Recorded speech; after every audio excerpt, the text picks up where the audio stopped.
Yo, yo, it's Jojo, and I'm back with episode 2 of Inside the Mind of Jojo, main tank edition. We're still trying to reach master without any shot calling or being in voice, so prepare yourself for some more Winston knowledge, as this was a fairly close game, and it ended in a loss. So as always, if you want to see me do this live, hop into my Twitch Mondays between 18 to 21 Central European summertime. And I'm already done with tank and support, so we've only got DPS left, and that is my worst role. So prepare for some funny moments, and I hope you find this video enjoyable and helpful. I'll see you next time. So just like in the last video, I'll still be using the objective, danger, and solution structure, but with one small addition. I'm gonna have opportunities as well. And what are those? Well, they are unexpected events that, if noticed and capitalized on, will yield great rewards. So for example, an early pick by a sniper, or a Zenyatta hitting a right click on some squishy before the fight has even started, where you have to quickly change the solution because an unexpected event has happened. Don't really do anything. Okay, so we have a... oh my god, okay. So today we're here on Volskaya Industries. We are playing Monkey as usual, and together with us we have a Ball and a Sombra that will assist us with the dives.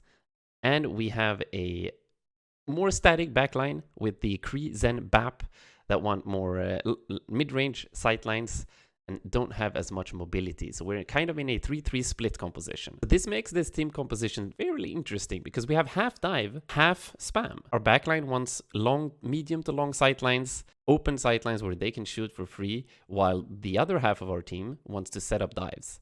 But how do we even play this? This is really weird. Well, me, as the only hero with any defensive capabilities and a little bit less mobility than the Sombra Ball, will have to escort our backline through choke safely. That is my number one objective. I don't need to focus on anything else at the start of the fight here. The Ball and the Sombra are self-sufficient. They will be setting up on them by themselves. So I just need to make sure that my Zen, Bap, and Kree get favorable sightlines. And while the only good examples of this here is to try to get them to the top left high ground, or worst case scenario, like you can at least get them to the left choke or on the low ground there, where they can see the entire point. Now that I have a better understanding of the enemy composition, I realize that I will need perfect timing from Ball and Sombra to be able to kill their backline, which is unlikely due to no communication. So that is not really a viable option. I'm still gonna need to focus on my objective, which is getting our backline into a favorable position. So our number one priority in this matchup is to deny the Hanzo junk spam to delete our squishes through choke.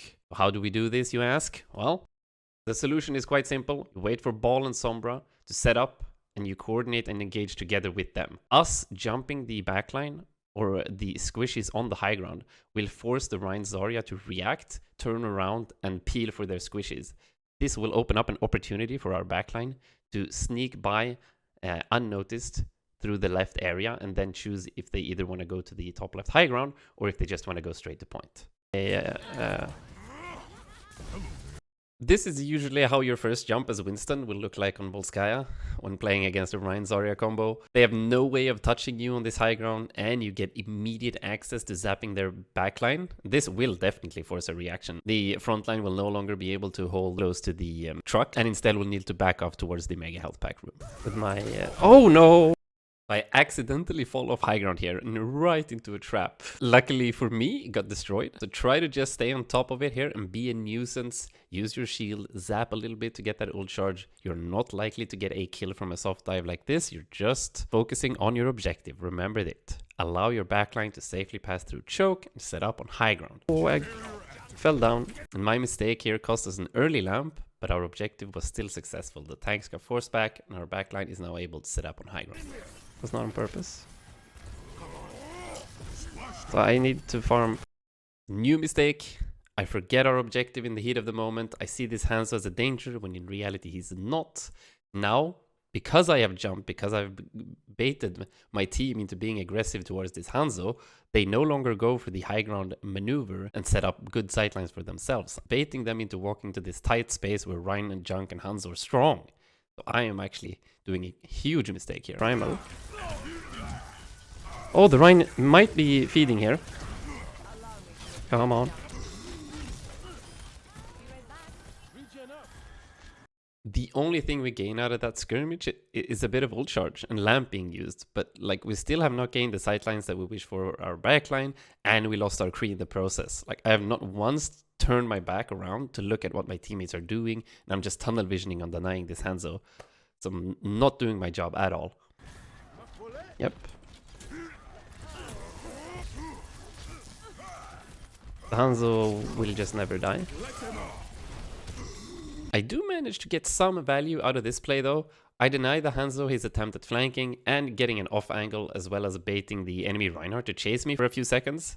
And this actually opens up sightlines for my Zen and Bap to pop off with a window on point. So while not optimal, it's still allowed for a play to be made.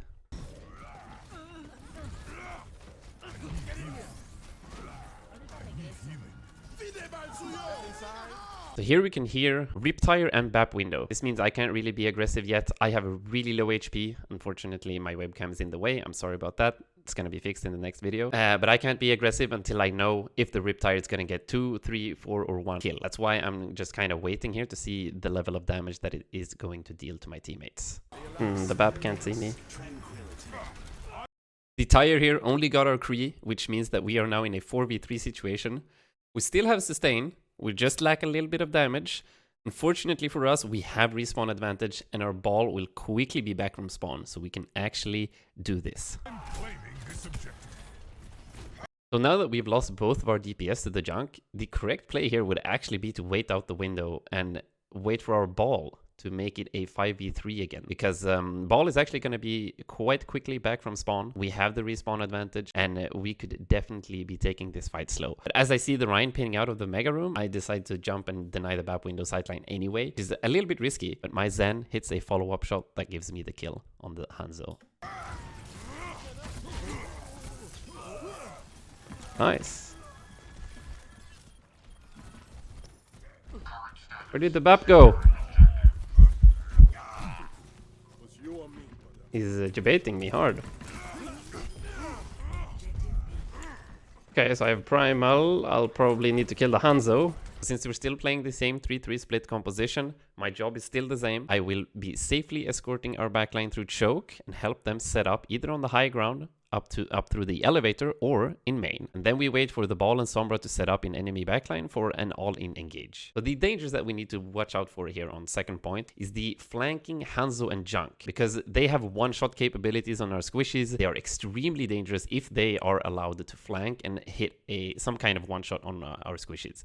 We definitely need to watch out for this, because if any people die early on 2 CP, you are never going to cap second point. Trades are so favorable for the defense because of the respawn advantage. That is why 2 CP is so frustrating to play. Since the first fight took a while as well, we know that they have a lot of ultimates ready. We need to watch out for Grab, Dragon, Shatter, and Coalescence. So this team fight is going to be really spooky, but we do have some solutions though. So what I need to do is to be checking corners, because I can't get one shot by the Hanzo or the Junk. So as long as I see them first and jump on them, they will be forced back. And we want to use the EMP to immediately kill either the Zarya or the Hanzo, so that they cannot make use of the Grab Dragon combination. And then maybe boom.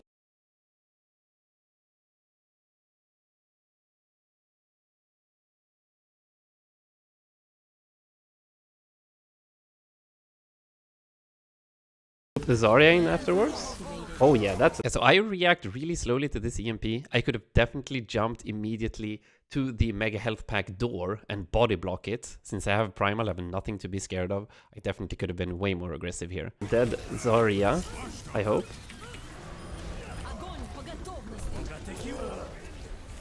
Dead Hanzo? Maybe dead Moira too? So that Primal looked good, right? Well, let's see if you could spot the few mistakes that I made. So it was mostly a rushed Primal without a clear target in mind. I could have played it a bit slower and actually went for the Zarya inside the Mega Health Pack room and later chased the Bap up on the high ground. Instead, I jumped point with no target in mind and then I chased a Moira that has her shift ready. So the only value I got was killing the hand zone, forcing a rush to grab dragon. But afterwards, there was 6 seconds of primal that got absolutely no value. Where's the bat? Very nice.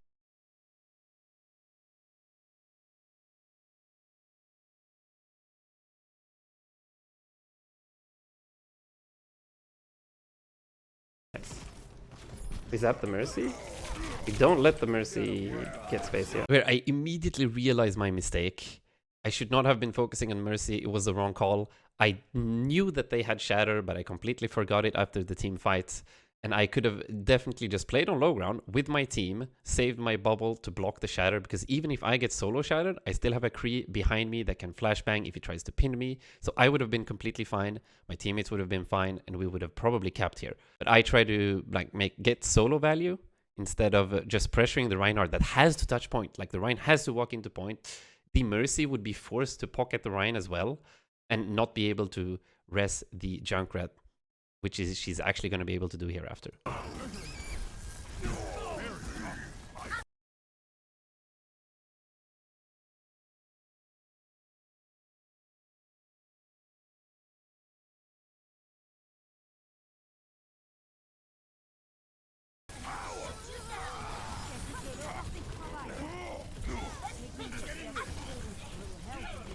They score the target.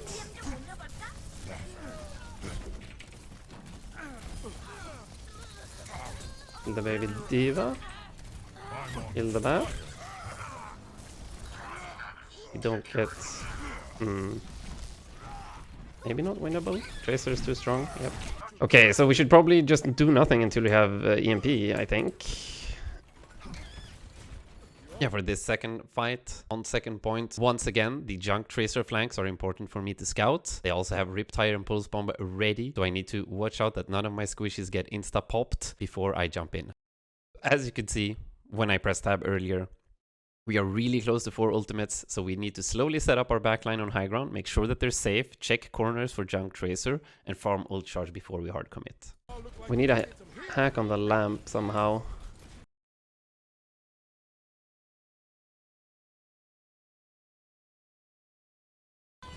So I can get behind them without the Diva contesting me.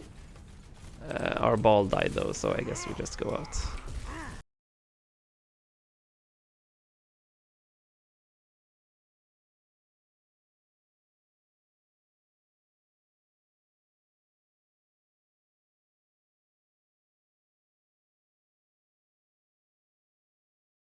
So our first usage of opportunity. This is an opening pick from our Zen with the right click. This is our starting gun. This changes our solution slightly. We no longer need to be afraid of the junk coming from a flank. We know that Pulse Bomb has been used earlier as well, so there is no immediate threat to our backline. This allows me to be way more aggressive. Nice, that's a big... What I need to be focusing on here is the Kree sightline and to kill the Brig before she gets Rally online, because she should be pretty close. Big.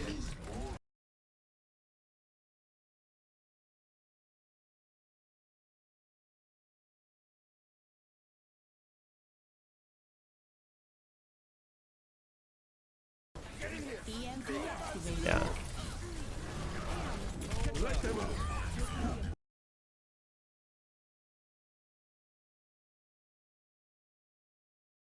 We got the Brig. That's huge.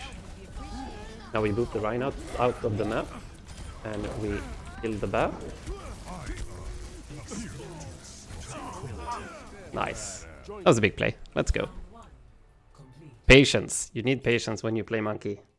Especially on 2 CP. Holy shit.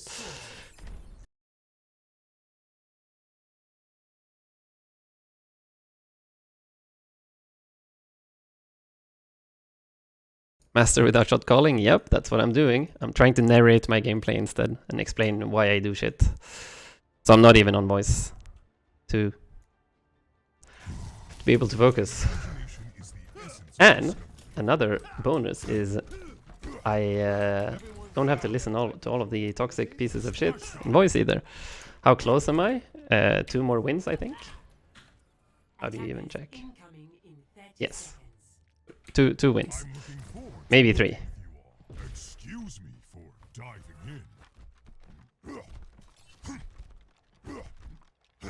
Do it on DPS next. I'll do it on healer next, and then DPS as the third. Let's see. Hope they remove gold medals for Overwatch 2. I think they will. I actually think they will. They've said that they are going to make huge changes to the UI and also to the way like the game is played. On the 20th of May, in 3 days, we're actually going to get a live stream or something with the Volskaya with dive tanks and a very static backline with a lot of long range sightlines and burst damage. So this is going to be special. I know a lot of low ranked people hate when you get tank compositions like this, but this is actually really good on Volskaya, believe it or not. Your objective with this team composition as Winston is going to be safely farming ult charge during rotations, because the enemy Ryan Zarya composition is going to rotate either left side of the truck or right side of truck, and you can stand in the front lines just to cleave a little bit, get a little bit of ult charge, use your bubble, and then jump out. And what you need to be observing as the monkey is just seeing if any of your teammates get a considerable amount of damage. Maybe a Zen right click, maybe an Ash headshot, soldier right click, and if you see a low target, you can hard engage for a kill. But other than that, you're just gonna be playing patiently and waiting for opportune moments. Devs talking about the future of Overwatch. I'm so excited for that. So here, we're just chilling here. We're just gonna get some ult charge. Nothing too fancy. Okay, what?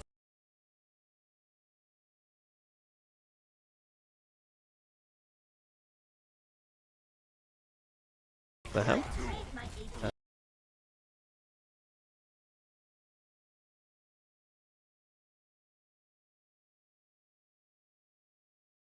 So because of the Reinhardt being low, even though my Zenyatta has died, I can still drop down here to farm ult charge and put some pressure. And as a godsend, our ball boops in from behind and puts the BAP straight into my lap. I did not expect to get a kill here, but it is an opportunity and we're gonna take it. Yep, that's huge. We should not be able to kill the BAP there, but it worked. So now they can't really push.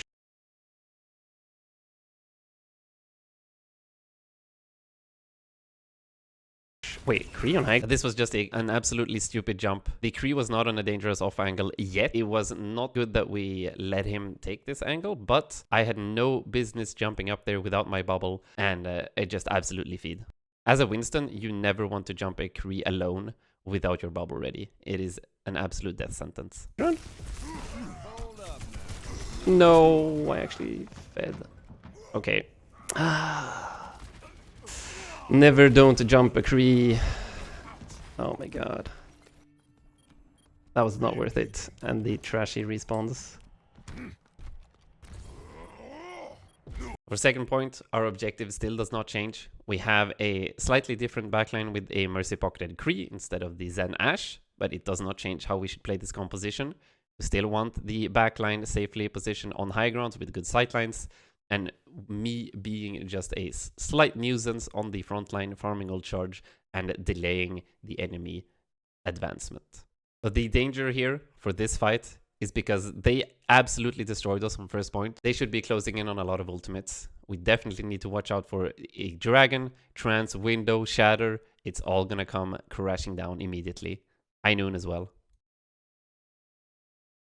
So what's our solution though? Well, my solution is to hopefully we get some pressure onto them at the front line, and then I can immediately jump out as soon as they try to take space with their ultimates. Oh, what's this guy doing?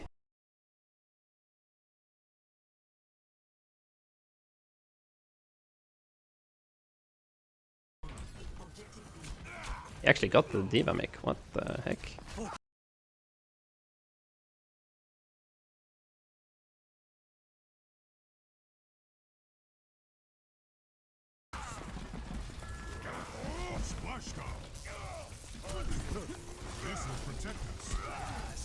Oh, nice. Trans out. We just kite that shit. 3 ults. Oh my god. Tactical visor activated. That's a bad jump.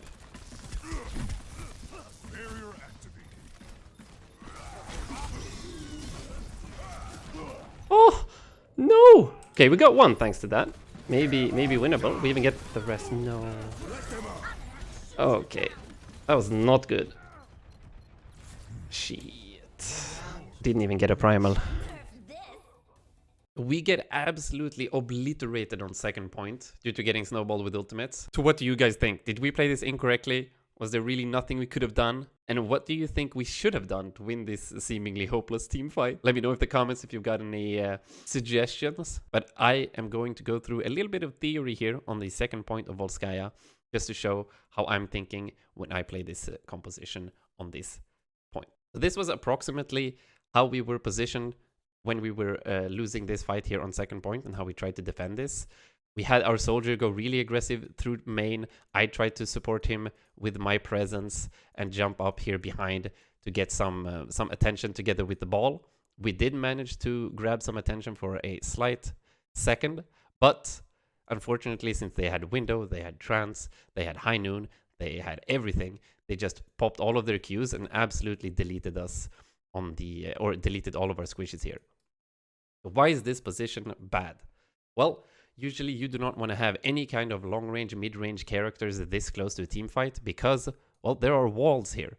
If the enemy team plays around this wall, well, our Kree and our soldier can't do anything other than push into them to be able to see them. Now they can see them, but this also allows our red people a really close range battle with our long to mid-range characters. This is not what we want. So as you could have seen on my objective print screen, I actually positioned our guys something like this. Because this allows our Mercy to be safe behind a wall. Our Kree has great sightlines here onto the enemy team, as well as our BAP and Soldier also has some decent sightlines right here. You could also do the same thing with BAP and Soldier playing over here. And then these guys can retreat towards here. Or maybe the Kree can actually play still on this part of the map or on this bridge here and can actually go for the flank to try and kill some backliners. While I still want to play around corners right here or here. So what's the difference with this positioning right here? Imagine if red team, you saw our last positioning, allowed the red team to completely engage onto us and delete us on this part of the map. But we don't actually need to fight this early. There is no reason for us to fight this early because the point is over here. This is where the point is. We don't need to do anything to the attacking team before they're actually threatening this area right here. So we're going to have a lot of different sightlines on point that can pressure people from different angles, as well as our tanks coming in from behind.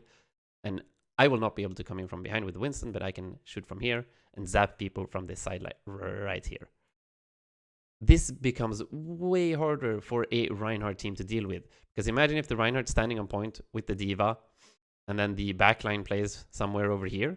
You're going to have a ball slamming in. I can jump in together with the ball. The Kree here can come in with the flashbang and kill the backline together at the same time as these guys are safely shooting on the Rhine that will slowly but surely get his shield completely destroyed and be surrounded on point. He has no way of touching our Kree, no way of touching our BAP or the soldier. He's just a sitting duck on point. The only one that can do anything about this is the D.Va or maybe the Hanzo and the BAP if they jump up.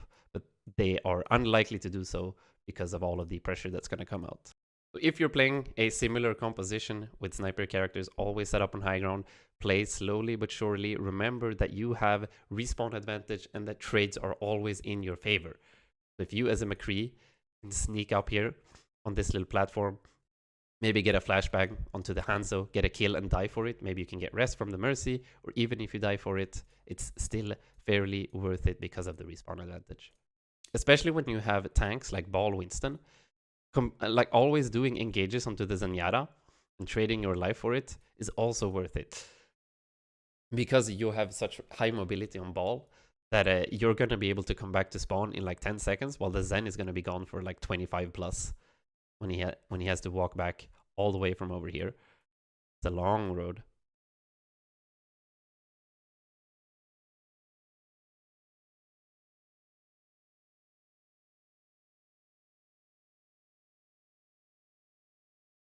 A slightly different composition on the second attack this time. This means we have a slightly different objective and setup. You still have long range backline that wants high ground sightlines or longer sightlines. So same thing as last time, we want to escort them. But the soldier and Ana are way more self-sufficient. So they don't need as much help from me to get through. The soldier can sprint, and together with healing station and healing nade, the Ana should be fairly self-sufficient together with the soldier. What me, Echo and Mercy, we want to play together here to try to control this first high ground. And yes, I don't have the latest stat banana, so this is a Pharah icon instead of the Echo icon, but we have an Echo on our team. The first step of our team is to jump the high ground here to force some attention, maybe get control of it, and take control of it as a staging ground. So the first step is just to get favorable sightlines. This is not for us to win the team fight. And step number 2, when we have Ana and Soldier on the top left high ground, when we have me as well as the Mercy pocketed Echo on the middle high ground, we can from there make our all-in engages to actually win and capture the point. A better jump would have actually killed him, but yeah, I got greedy. Okay, so the ball's behind them, very nice. I will, as soon as I see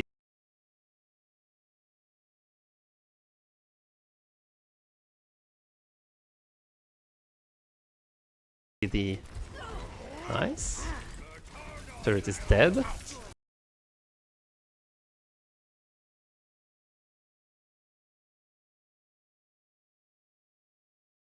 Farm a little bit. Oh.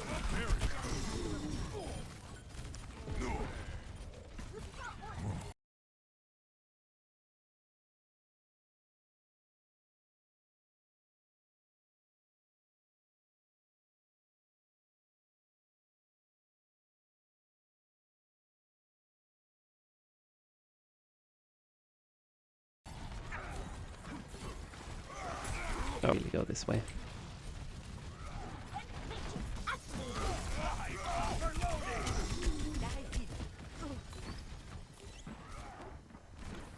So our ball died.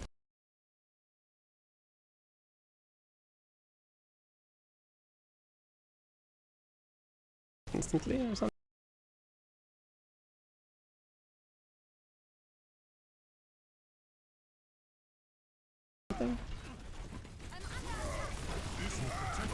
Oh.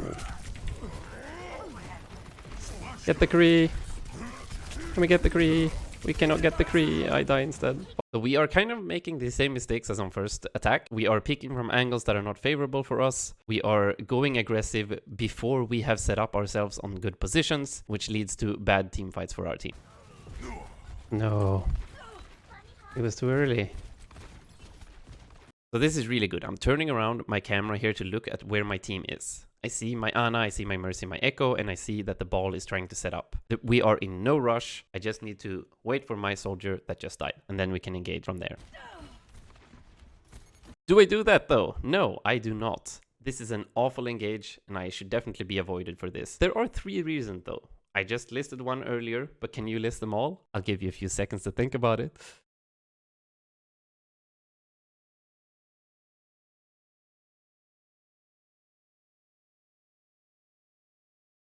So the first obvious one is a dead soldier, of course. That puts us in a 5 versus 6 situation. It is not good at all. Always wait for 6v6 when you're attacking, especially on 2 CP. The second part is that it is not timed together with ball at all.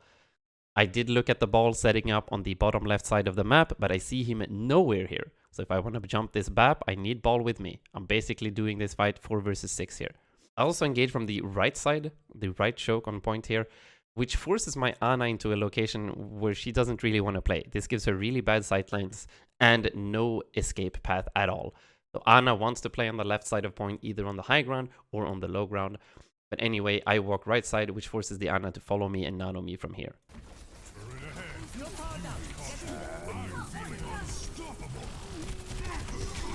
Okay.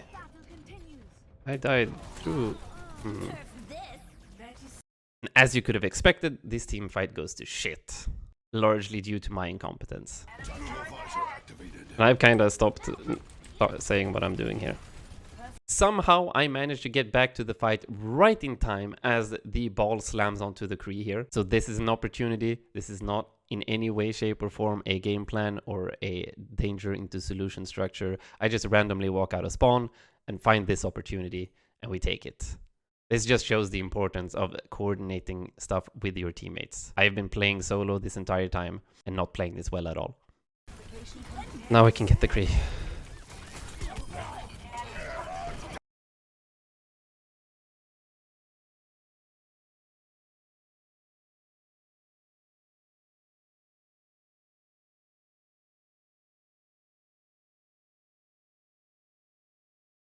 Gets half my HP doing nothing.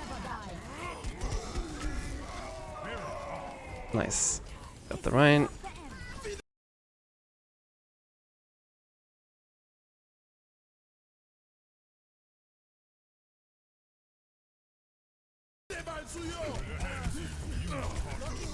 We need to get the turret.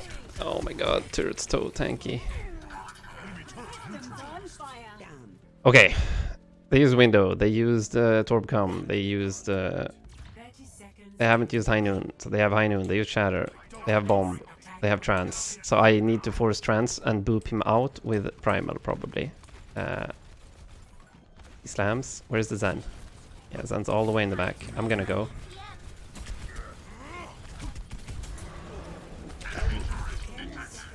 So yeah, either he dies here or we force Trance. Yep, we force Trance, this is good enough. Oh no, I didn't see the High Noon.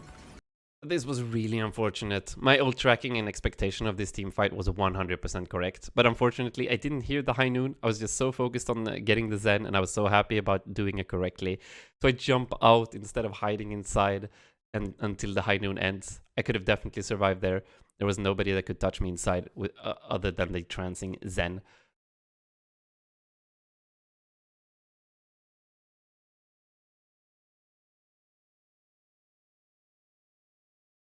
Spyler Coach once said he'd done more than 1,000 VOD reviews and never saw a player who was plus or minus 200 SR than their actual rank. Yeah.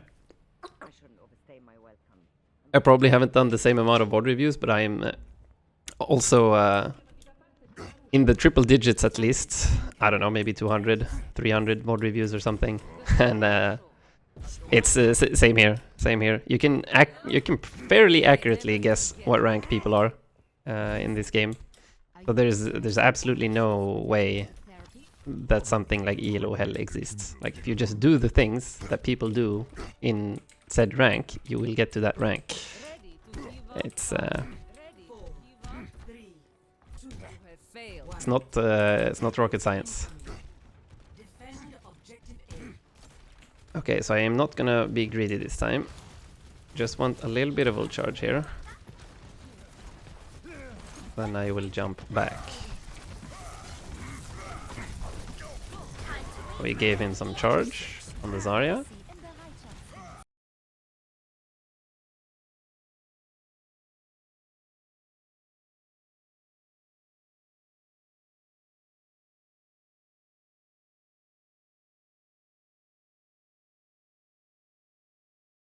Yeah, our Mercy is dead already. That's not very good. Can't really change.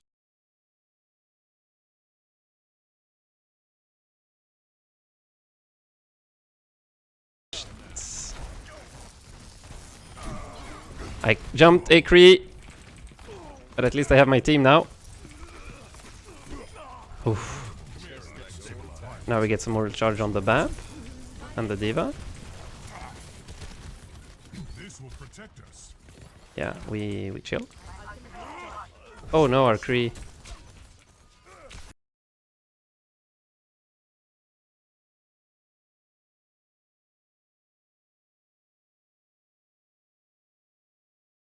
Wait, what? There's a Zen up there. What the heck?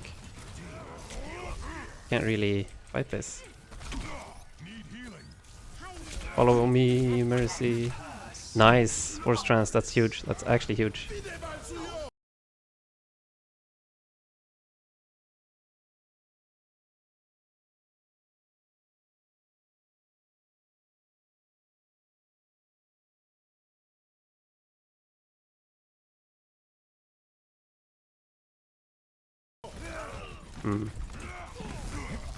Okay, yeah, it was huge until everyone died.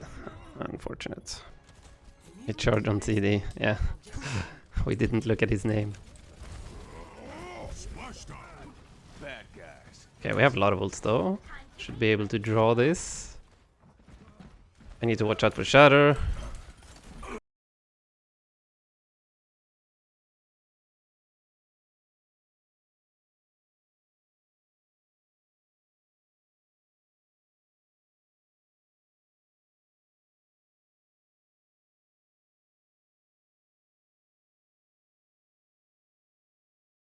Okay. My bad.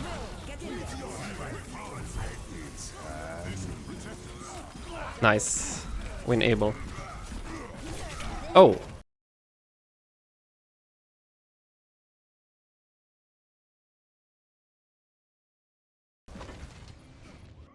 Whoops. I might have just lost us the game by not primaling. Oh my god. I hope a closer look at my thought process and a deep dive into Jojo's mind will help you with your own main tank gameplay. And I'll see you guys in the next video. Like, comment, subscribe, do all of that juicy shenanigans for the algorithm. And I'll see you guys in the future.